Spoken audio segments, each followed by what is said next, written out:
ko in-imagine na ganun yung first ever kissing scene ko. Akala ko pakit lang, pero ganun pala. Pero okay naman, it was a good one. Long take. Rita, kamusta naman ang first kissing scene ni Marlo? Ano Ayun ba? na nga, Pasado actually, ba? honestly, hindi ko, nagulat ako. Hindi ko in-expect na first ever kissing scene on screen to ni Marlo. So parang ako, so you mean to say, ako yung, ano ba? First medyo kiss. Virginize. Screen? On Ganun screen. ba yun, Marlo? Ganun. Pero, ramdam ko yung kaba, pero in fairness, inilaban niya.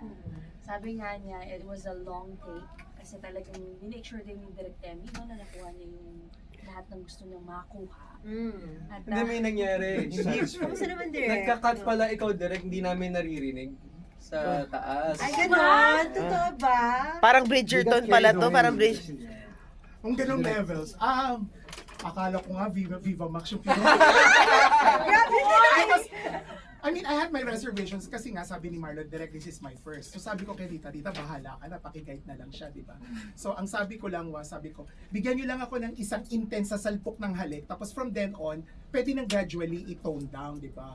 But of course, yung tone down, parang hindi yata nila narinig sa instruction kasi nagtuloy-tuloy. So, nasa level na ako na bumubulong ako sa camera operators ko na, pwede na ba? Ganyan. But then, tuloy-tuloy sabi ko, ako, syempre, ikaw bilang director, you relish ko ano man yung binibigay ng magandang acting ng artista mo. Right. So, di ba?